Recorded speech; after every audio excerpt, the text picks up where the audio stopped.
Boa tarde, estamos juntos hoje para lermos mais um capítulo do livro Cura dos Traumas da Morte, do Padre Léo. Hoje o quarto capítulo tem como título Reconcilie-se com sua morte. Vamos lá. A carta de Paulo aos Tessalonicenses é o texto mais próximo de Jesus que temos no Novo Testamento. Foi o primeiro texto escrito no Novo Testamento. Paulo dirige-se aos cristãos da Tessalônica e a cada um de nós. Irmãos, não queremos deixar-vos na ignorância a respeito dos mortos, para que não fiqueis tristes como os outros, que não têm esperança. Porque será que na Ave Maria repetimos: rogai por nós pecadores, agora e na hora de nossa morte? Por que pedimos isso para Maria? São dois momentos espetaculares da nossa vida, agora e na hora da nossa morte. Você já viu o quadro da morte de Maria? Como foi que Maria morreu? Do mesmo jeito como ela viveu, inteiramente mergulhada em Deus. Em Jerusalém, no Monte Sião, há uma igreja chamada Basílica da Dormição, que tem uma imagem linda de Nossa Senhora deitada dormindo. A igreja nem chega a falar que Maria morreu. Maria morreu? Morreu. Ou a Bíblia está errada? Está determinado que os homens morram uma vez só, em Hebreus 9:27. Desculpa. Apesar da certeza bíblica e existencial sobre a morte, muitas vezes a ignoramos, ou queremos ignorá-la. A grande maioria dos católicos ainda está com a compreensão da morte sob o jugo do encardido. Como os filhos têm em comum a carne e o sangue, também Jesus participou da mesma condição, para destruir com a sua morte aquele que tinha o poder da morte, isto é, o diabo. Assim libertou os que por medo da morte passavam a vida toda sujeitos à escravidão. Hebreus 2, 14 e 15. Porque Paulo diz: Irmãos, não queremos deixar-vos na ignorância a respeito dos mortos. Porém, além de perder a esperança na vida, acontece isso de que o autor sagrado fala na carta aos Hebreus. A pessoa que tem medo da morte se torna escrava do demônio. É por isso que pedimos para Maria: rogai por nós pecadores. Porque esta vírgula entre nós e pecadores. Por que essa vírgula? Porque Maria não teve pecado, mas foi humana. Por que no Pai Nosso não pedimos pela nossa morte? Porque a morte de Jesus foi violenta, a pior de todas. A morte de Jesus foi tudo aquilo de trágico que o ser humano pode imaginar. Nós pedimos a Maria porque sua morte foi tão serena, tão tranquila, tão maravilhosa, que a igreja chega a dizer que Maria não morreu. Não morreu como os outros, pois Maria dormiu para o mundo. E como o corpo de Maria não experimentara a corrupção do pecado, ela levou para a glória aquele mesmo corpo que tinha em vida. Nosso corpo, se Deus quiser e Maria interceder, vai estar no céu. Mesmo quem perdeu alguma parte do corpo, lá no céu vai estar com essa parte. Até quem está velho, quando estiver no céu, estará restaurado, porque a morte vai purificar tudo o que foi estragado. O corpo semeado na corrupção vai ressuscitar limpo, sarado. Inclusive, se você for para o céu, vai ser tão dono do seu corpo que poderá se locomover como Jesus ressuscitado e Maria. Por isso, nós pedimos a Nossa Senhora, agora e na hora de nossa morte. Há uma íntima relação entre o agora e o na hora de nossa morte. Os monges antigos, quando se encontravam nos mosteiros, saudavam-se com uma expressão em latim: memento moris. O que significa essa frase? Lembra-te de que irás morrer. E o outro respondia: carpe diem, quer dizer, viva bem o dia de hoje. Mas o que será que o meu agora tem a ver com a minha morte? Tudo. Nós vivemos numa sociedade onde se tenta a todo custo inventar coisas para esquecer que vamos morrer. Tem gente que detesta falar em morte. Quando o Papa São Paulo João II esteve pela última vez em Fátima, na revelação do terceiro segredo, a última vez em que ele se encontrou pessoalmente com a irmã Lúcia, ela pegou em seu braço, levou-o para dentro da basílica e mostrou o túmulo onde está sepultado o Beato Francisco, o túmulo onde está sepultada a Beata Jacinta e o túmulo dela própria. Você teria coragem de fazer isso? E o Papa abençoou o túmulo de irmã Lúcia. O mundo moderno quer nos dizer que não vamos morrer, então ficamos ludibriados. A morte é obra-prima do demônio. Está no livro da Sabedoria, capítulo 2. O ser humano, criado no plano de Deus, criado materialmente para saborear Deus, passaria suavemente desta para outra dimensão da vida, mas numa ação de continuidade. Essa repulsa que temos da morte é coisa do demônio. Se você tem medo de sua morte ou de alguém que já morreu, você precisa pedir a graça ao Senhor, pelas mãos de Nossa Senhora. Rogai-nos por nós, pecadores, agora e na hora de nossa morte. Todo ano a igreja celebra o Natal. As leituras nos falam de esperança. O menino nos foi dado, a criança na manjedoura é a fragilidade da vida. Nasce da vida que precisa ser cultivada. As festas do mundo são uma tentativa de fazer você não pensar no seu memento mori, mas a verdade é, você vai morrer. As pessoas que amamos vão morrer. Não deveríamos pensar na morte como inimiga. Primeiro, porque um dia, mais cedo ou mais tarde, nós nos encontraremos. Não deveríamos pensar nem mesmo na nossa morte em si.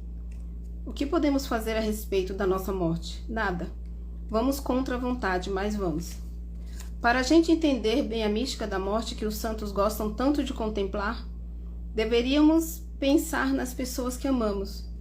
Você deve ter muitas pessoas que ama e que ainda não morreram. Eu queria que a senhora, que é mãe, pensasse na fragilidade de seu filho, no seu colo, morrendo. Se você não pensar nisso, você nunca vai amar essa criança. Amar é preparar o outro para entrar definitivamente no coração de Deus.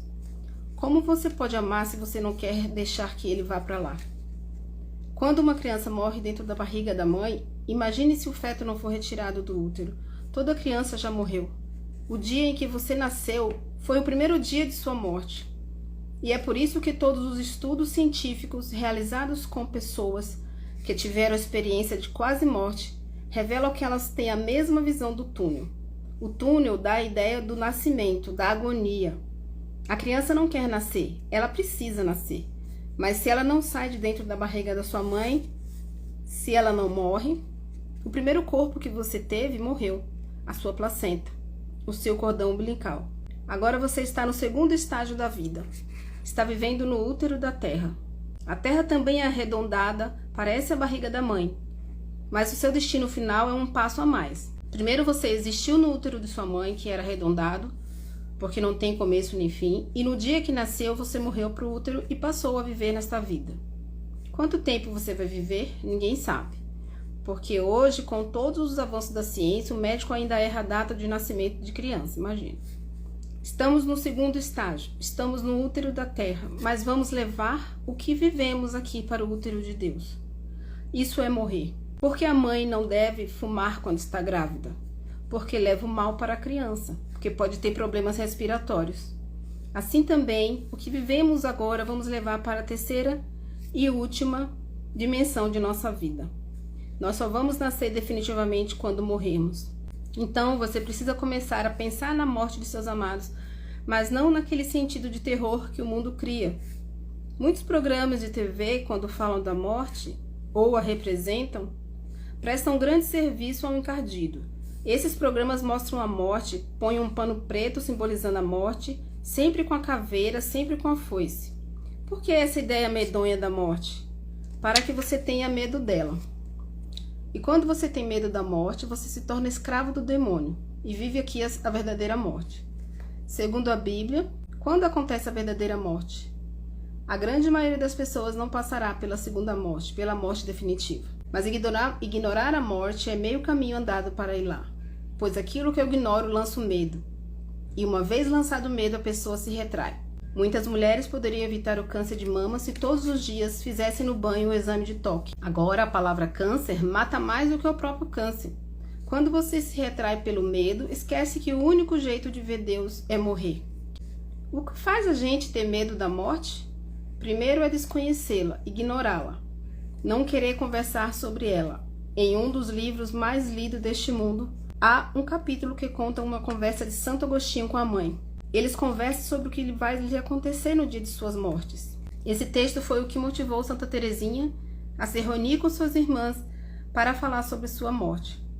Foi o que levou São Francisco de Assis a chamar a morte de irmã. Hoje eu queria fazer um grande convite a você. Reconcilie-se com a sua morte. Ela não é inimiga. Quando pensamos na morte como inimiga, ela se torna uma bruxa feia, velha, com aquela cara de caveira, aquela foice, esperando por você no escuro. Mas ao reconciliar-se com sua morte, você descobre nela uma amiga. Todos nós temos apenas uma certeza a respeito da vida. Em breve vamos morrer. Pare de pensar que é imortal, que é poderoso. Reconcilie-se com a sua morte. Olhe para ela como uma amiga e com o amigo nós conversamos.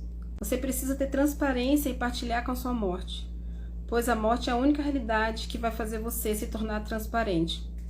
Depois da morte não existe mais máscaras. Depois da morte, os valores que o mundo considera tão importantes acabam. Tudo vem à tona. Depois da morte, só fica o que fizemos de bom. Mas para chegar a essa transparência, eu preciso de partilha. Você conversa com a sua morte? Um menino perguntou ao outro: como é esse negócio da gente ir para o céu? Se a pessoa morre na terra, como vai sozinha para o céu? Morto não anda? Aí o outro falou: nunca aconteceu de você dormir no sofá da sala? Já.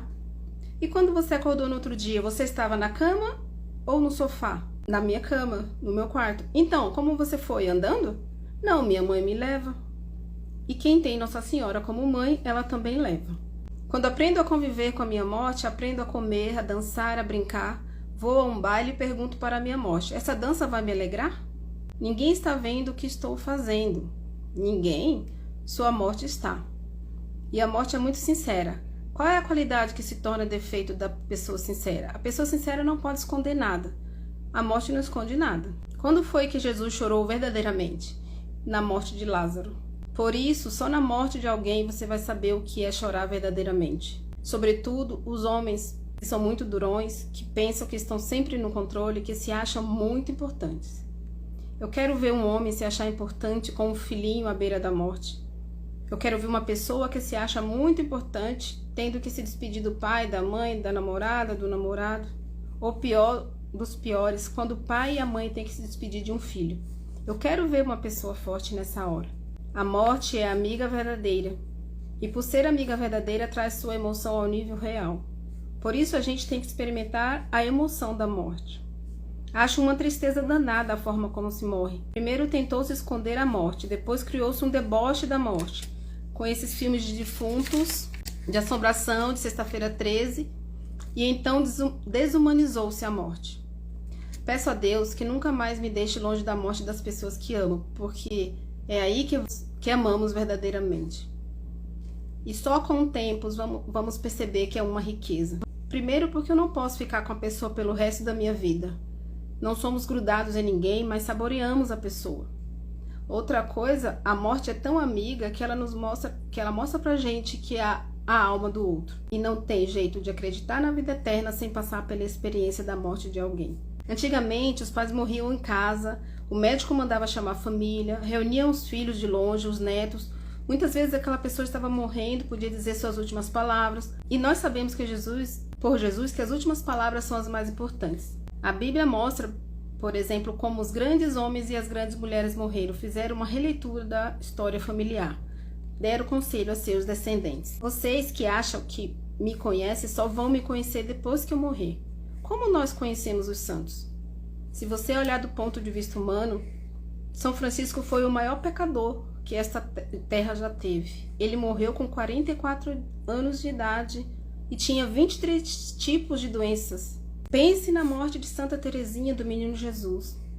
Quantos que morreram com 8, 9, 10, 15 anos de idade, ou bebês ainda como os santos inocentes? O que interessa não é o tempo que se vive, mas como se vive. Se você viver 100 anos, ainda vai achar pouco. A ciência foi criando ilusões, dizendo que agora você pode chegar aos 100 anos. Agora você pode fazer cirurgia plástica. Agora você pode ter 90 anos com cara de 60. Você pode fazer tudo isso fácil em você. E o coração? Muda onde? Gente bonita morre. Reconcilie-se com a sua morte. E essa é sua melhor amiga. Mas não é fácil, é duro. Jesus nos amou até o fim para nos ensinar. De uma coisa podemos ter certeza, a morte nos humaniza. Ela nos coloca na dimensão de Deus. Faz com que enxerguemos o outro com os olhos de Deus. Pai Santo, Pai querido e Pai amado, Neste dia em que mergulhamos o nosso coração no coração do seu Filho, suplicamos o seu amparo e pedimos que o Senhor nos segure no colo. Neste dia, nós queremos pedir a grande graça de nos reconciliarmos com a nossa morte. Há muitas ideias erradas que eu venho cultivando sobre a minha morte e por isso tenho ignorado a morte, tenho medo da morte. Quando eu falo da morte, olho para ela como uma coisa feia, olho como uma coisa errada. Não me conformo. E até já perguntei por que isso aconteceu, por que eu perdi uma pessoa. Já houve momentos em que me revoltei, até mesmo contra o Senhor. E eu que pensei, por que o Senhor levou essa pessoa que eu amava tanto? Pareceu naquela hora que fosse um castigo. Mas é porque eu estava inebriado em mim mesmo, cego, brigando com a minha cegueira, sem ver a dos outros. Eu preciso que o Senhor cure o meu coração dos traumas da minha morte, da morte das pessoas que eu amo. Você que viveu recentemente a experiência de morte, retome aquele momento doloroso, coloque-se novamente ao lado do caixão e procure perceber a presença de Jesus ao seu lado. Jesus nunca se esquiva de um momento desses. Ele está ali para chorar a sua dor. Infelizmente, muitas vezes não percebemos essa presença maravilhosa. E por isso mesmo torna-se tão difícil a experiência da cura dos traumas da morte. É preciso reviver a experiência da perda, com a certeza de que podemos segurar na mão de Jesus. Ele está ao nosso lado. Fim do capítulo. Um capítulo bastante chocante, quando ele convida as pessoas a reconciliar-se com a sua morte e com a morte das pessoas que amamos, no sentido de não sofrer. E nesse finalzinho aqui eu me lembrei, nesse momento que, como eu falei no outro capítulo, eu primeiramente culpei a Deus pela morte de João. E eu lembro que no sepultamento, muita coisa eu lembro, muita coisa eu não lembro, mas obviamente chamaram, né, pessoas para fazer orações, um padre, tinha um pessoal evangélico também. Eu só lembro que era como se não tivesse acontecendo nada ali para mim, porque essa fé não estava presente ali comigo no momento do velório, do sepultamento. Então ele falando aqui, obviamente ele prega, né, a doutrina como um sacerdote e incentiva as pessoas a terem essa fé e ter esse momento de comunhão aqui com Jesus, até nos momentos mais difíceis. Mas a minha experiência foi totalmente diferente do que está aqui nesse livro. Foi uma experiência bem incrédula, vamos dizer assim. Então, acabando esse capítulo 4 aqui, gostaria de somente desejar que você tenha um dia, um resto de tarde maravilhoso e que você fique bem dentro das suas possibilidades. E a gente se vê amanhã na leitura do próximo capítulo. Obrigada.